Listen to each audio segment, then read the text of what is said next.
All right. Hello and welcome, folks, to AP Computer Science Principles. My name is Mr. Macmillan. A lot of students like to call me Mr. Mac because that is shorter and easier to say.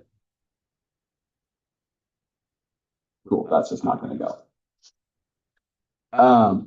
Who am I? I am someone who's graduated from Valley myself. I graduated quite a while ago. After I came here, I went to University of the Pacific where I studied computer science. I have my bachelor's in that. While I was in university, I did tutor other students in computer science, which looking back, I had never planned to become a teacher, but I can see postmarks on the road to me coming here. So God works in mysterious ways. I never planned to be here, but I've been here. This is my 8th year teaching, so I clearly am very happy where I am. I just never planned to be here when I was imagining what I would do when I grew up. This is my 5th year teaching this class specifically, 5th or 6th, depending on how you count it. There was a weird year where I started halfway through the year because one of the other teachers had to leave. There's a whole thing. Man, I figured I didn't update these either. This says 5. It's been 6 years. My wife and I have been married for 6 years. Here's a picture of us at our 5th year anniversary. It was very fun. There we go. Now, why should your students study computer science? Clearly, they're already in my class, but what's the point of them studying computer science? Well, computer science is really good at building problem-solving skills, learning how to think like a computer, break a problem down from one big problem into smaller problems, learning how to solve each of those little ones, thinking in a step-by-step process, even just being detail-oriented and fixing errors in their code. All these are super helpful skills for them to learn, not just for computer science, but in pretty much any field that they decide to study. All these skills are going to be super, super helpful. You may have noticed that computers are kind of all around us in the world in which we live. We're in a room with 25 of them, and I'm sure that all of us carry at least one around with us wherever we go. So knowing how to interface with and knowing how to write code for devices is increasingly an important skill. Computer science is a great way to build teamwork.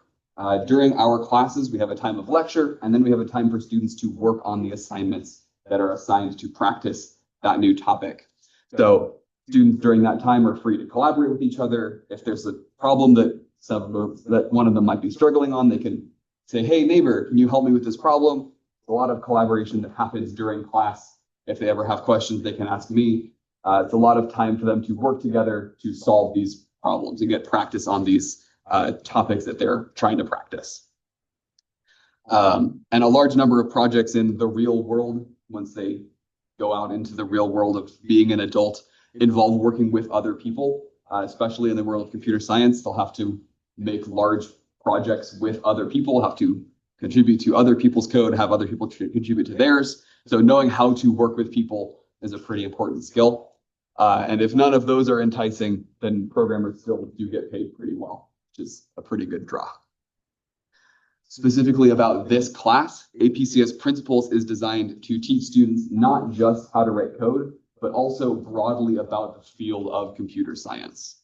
We cover some basic programming in the JavaScript programming language, but that's not the main focus of our class. That's what we'll spend most of this semester doing, but we'll also cover things like how does the computer store things like text or images? How do we do post-processing on images? How do I add a filter to an image? How can I edit the pixels of a picture? What is that actually stored like in the computer? How does the internet work? How do computers talk to each other?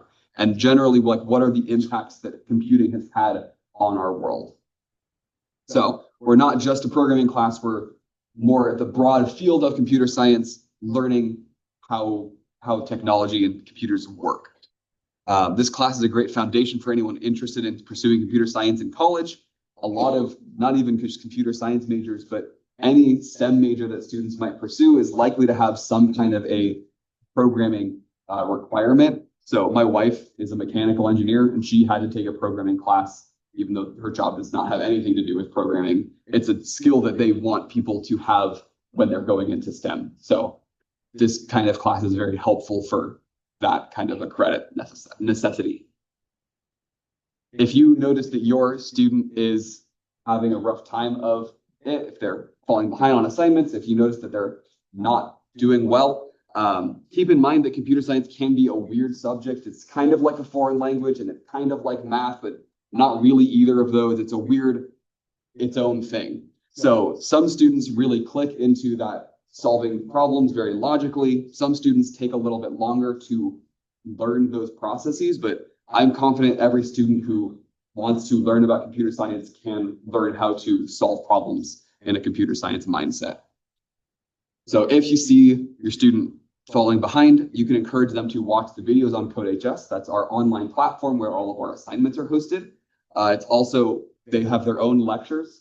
It's the same content as they learn in the live lesson that they get during class, but it is available for them at any time on any device if they need a refresher. Wow, that was so fast. They could also read my lecture slides. I provide those to them on learnvcs.net.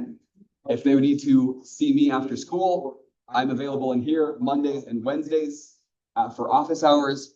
I also do an after school program Tuesdays and Thursdays, so I'm on campus. If they need to coordinate with me, they can get in touch and I'm happy to find time to help them. And if they're working at home and they send me an email, I do my best to respond as fast as I can because it means that they are actively working on an assignment and they're roadblocked. And I try to clear those roadblocks so they can complete those assignments if they are actively struggling. If you ever need to get in contact with me, here's my email, jmcmillan@vcs.net. Thank you all for being here. Sorry we ran a little long.